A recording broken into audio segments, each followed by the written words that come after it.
দীর্ঘ দেড় যুগ পরে ক্ষমতায় এসে বিএনপি ত্রয়োদশ জাতীয় সংসদের মাধ্যমে প্রথমবারের মতো তাদের বাজেট দিয়েছে। তো যেই বাজেটটি আজকে অর্থমন্ত্রী উপস্থাপন করছে তাতে মনে হচ্ছে যে এই বাজেটটি সাদামাটা দৃষ্টিতে জনবান্ধব বাজেট। এখানে কৃষিকে, শিক্ষাকে, কারিগরি শিক্ষাকে এবং আধুনিক শিক্ষার উপর গুরুত্ব দিয়ে এই বাজেট প্রণয়ন করা হয়েছে।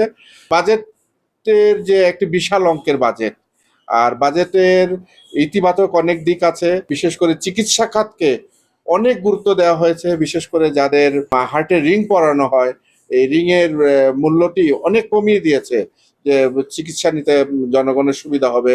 এখানে বাজেটের ভালো দিক হচ্ছে যে এখানে তামাকজাত মাদকের যে বিষয়টি আছে, যেটা আমরা অপছন্দ করি, সেখানে কর বাড়িয়েছে।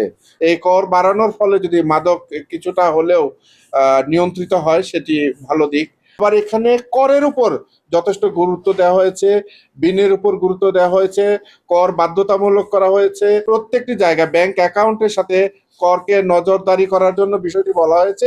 এই যে ইঙ্গিতগুলি বাজেটকে জনপ্রিয় করবার জন্য আবার শোষণের জায়গায় যায় কিনা, সেটিও একটু দেখবার বিষয় আছে। তা আসলে আমাদের প্রত্যেকেরই আমাদের উচিত আমাদের ব্যক্তি জীবন থেকে শুরু করে পারিবারিক সামাজিক জীবন থেকে আয় বুঝে ব্যয় করা। আমাদের দেশের যে বাজেটটা হবে, সেই বাজেটটি আসলে আমাদের দেশের মানুষের যে আয় আছে, সেই আয়ের উপর নির্ভর করে বাজেট প্রণয়ন করা হচ্ছে উচিত।